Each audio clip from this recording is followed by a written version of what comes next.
Bismillahirrahmanirrahim. Assalamualaikum warahmatullahi wabarakatuh.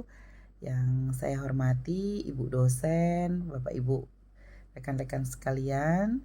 Perkenalkan, saya Nur Faizah, mahasiswa Magister Pendidikan Dasar semester 3. Kali ini saya akan menanggapi diskusi sesi 5. Ada 2 pertanyaan. Yang pertanyaan pertama itu bagaimana sih pendapat dan pendapat kita tentang sebagai seorang pendidik, bagaimana menyikapi tentang fenomena yang sekarang ini dilihat dari kelebihan dan kekurangan dari pemanfaatan AI dalam proses pembelajaran. Nah, menanggapi dari pertanyaan tersebut, sekarang ini sudah zamannya ya, di era digital, keunggulan penggunaan ChatGPT dan AI itu dalam proses pembelajaran. AI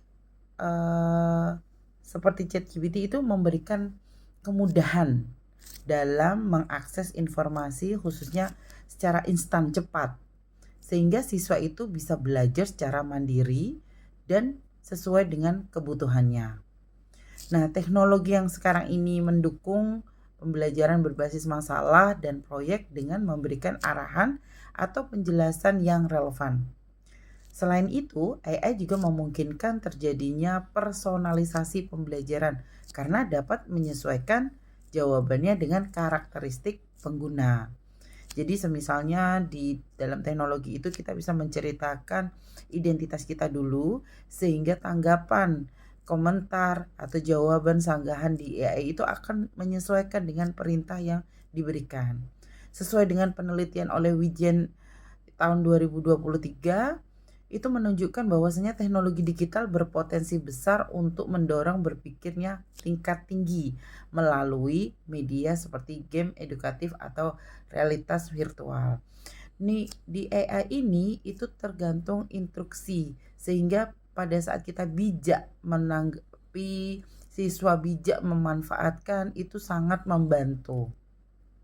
Nah, keterbatasan atau tantangan penggunaan AI ini memiliki kelemahan, Bapak Ibu.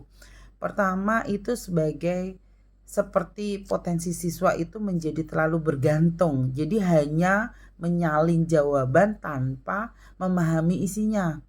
Ada pula resiko bahwa AI itu memberikan jawaban yang keliru karena belum sepenuhnya akurat. Selain itu, AI itu tidak dapat menggantikan peran guru dalam membentuk karakter, nilai, dan bimbingan sosial emosional.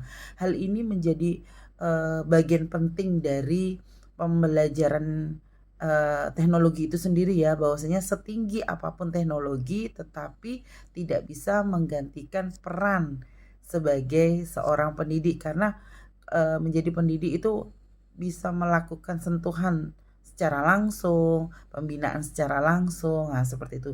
Jadi keterbatasan atau tantangan penggunaan AI itu sebagai touch-nya tidak dapat. Nah, sikap saya sebagai guru, khususnya guru IPA kelas 7 di SMP Negeri 11 Tanjung Pinang, pemanfaatan teknologi itu saya menggunakannya untuk kegiatan seperti Zoom, Google Classmeet, kemudian Google Classroom, kemudian juga pemanfaatan membuat Google Form pada saat evaluasi pembelajaran, kemudian memanfaatkan AI itu sebagai alat bantu dalam pembelajaran, bukan sebagai pengganti. Jadi kayak memudahkan gitu Bapak Ibu, pada saat kalau dulu kita ulangannya harus ngeprint, harus nyapin, kemudian kita harus koreksi satu persatu. Dengan teknologi ini itu akan lebih cepat. Jadi menggunakan Google Form, peserta bisa menggunakan teknologi dan kita lebih cepat untuk mendapatkan hasilnya, dan itu pun lebih menarik ya.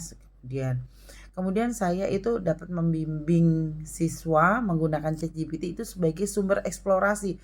Misalkan mereka udah buntu idenya, kita bisa menggali pertama pemicunya dari penggunaan ChatGPT. Tapi itu tidak melulu semuanya ya. Itu hanya untuk merangsang ide awal, lalu mengajak mereka berpikir kritis dan membuat karya original.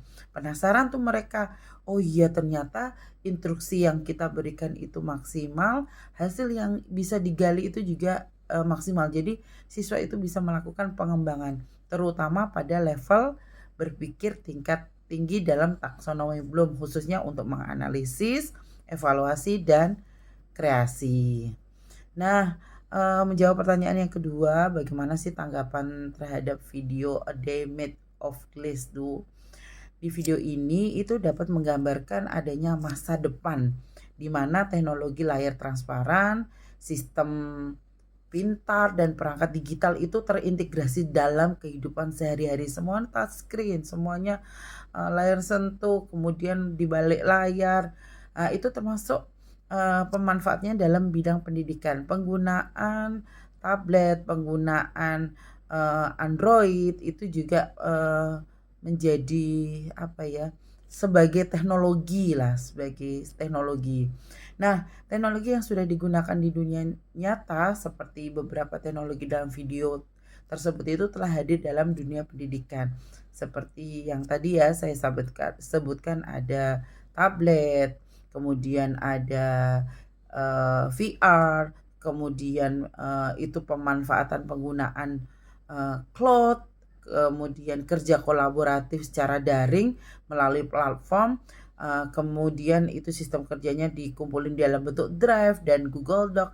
Jadi kecanggihan-kecanggihan teknologi yang seperti itu yang dapat dimanfaatkan untuk yang dimanfaatkan untuk teknologi sekarang ini.